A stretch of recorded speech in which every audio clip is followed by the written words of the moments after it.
Olá pessoal, vamos aprender agora hormônios importantes, hormônios que estão relacionados no ciclo menstrual, estão relacionados na produção de gametas e estão relacionados no desenvolvimento embrionário. No homem, o hormônio luteinizante ele age estimulando as células intersticiais ou células de Leydig a produzirem testosterona.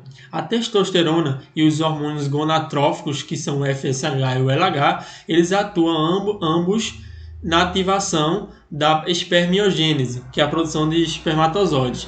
A testosterona é o principal hormônio masculino. Ela determina o desenvolvimento dos órgãos genitais, o aparecimento de características sexuais secundárias masculinas, a descida dos testículos para a bolsa escrotal. E quando tem a baixa na produção de testosterona no desenvolvimento embrionário, por parte do embrião, pode ocorrer a condição de criptorquidia ou testículo ectópico, que é quando um ou ambos os testículos não se encontram na bolsa escrotal no momento do nascimento do bebê. Vamos aprender agora a teoria de duas células, duas gonadotrofinas. Essa teoria explica como as gonadotrofinas atuam produzindo esteroides. Vamos agora entender algumas estruturas que estão relacionadas nesse processo.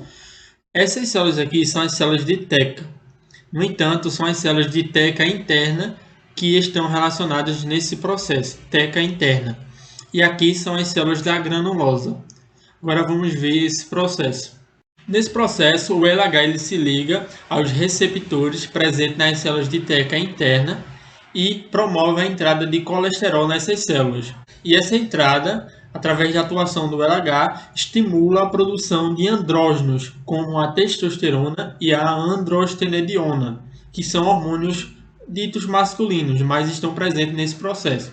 Em seguida, os andrógenos eles migram para as células da granulosa e o FSH, por sua vez, se conecta nos receptores das células da granulosa e estimula essas células a converterem a androstenediona e a testosterona em estrona e em beta-estradiol, que beta-estradiol é o estrógeno mais potente e estrona é o mais fraco. As células da granulosa também produzem uma substância chamada de inibina B, que ela é importante nessa primeira fase do ciclo menstrual, que ela tem a função de inibir o FSH. Essa fase é conhecida como fase estrogênica, por ser os estrógenos os principais hormônios envolvidos nesse processo. Esses estrógenos ficam acumulados nos antros dos folículos pré-antrais e antrais, que seria aqui.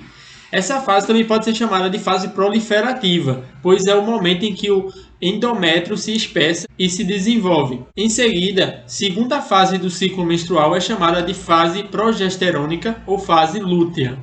Na segunda fase do ciclo menstrual, que é a fase progesterônica ou a fase lútea, o FSH e o LH atuam juntos nas células da granulosa, estimulando a produção de progesterona. Essa fase é chamada de fase lútea, pois o ovócito é liberado do folículo e as células que antes circundavam o ovócito formam um corpo lúteo. E a progesterona é o principal hormônio dessa segunda fase. Essa fase do ciclo corresponde a uma fase onde o organismo, em especial o endométrio uterino, se prepara para a gestação, que pode ocorrer ou não. Durante essa fase, o corpo lúteo secreta quantidades de estrógenos e, majoritariamente, progesterona. Além disso, o corpo lúteo secreta a inibina A, que tem a mesma função da inibina B, que é inibir o FSH. Os estrógenos estão envolvidos na primeira fase do ciclo, eles são responsáveis pela produção de um muco mais fluido, a fim de favorecer o ato sexual e a penetração do espermatozoide, para ocorrer a fecundação. Os estrógenos também promovem um aumento da atividade ciliar e da contração das túbulas, tornando mais fácil a movimentação. Ele estimula também o depósito de gordura no quadril e nas mamas. Mulheres com maior tecido adiposo têm maior quantidade de estrógeno na circulação devido à conversão periférica. Por outro lado, a progesterona é um hormônio envolvido na segunda fase do ciclo menstrual, após a ovulação. Ela atua no endométrio uterino, estimulando a secreção e preparando o mesmo para a anidação. A progesterona também produz o muco cervical, ao contrário do que ocorre pela ação dos estrógenos, torna-se mais espesso sobre a ação da progesterona, pois a função é impedir o espermatozoide, a penetração do espermatozoide, caso já tenha ocorrido fecundação.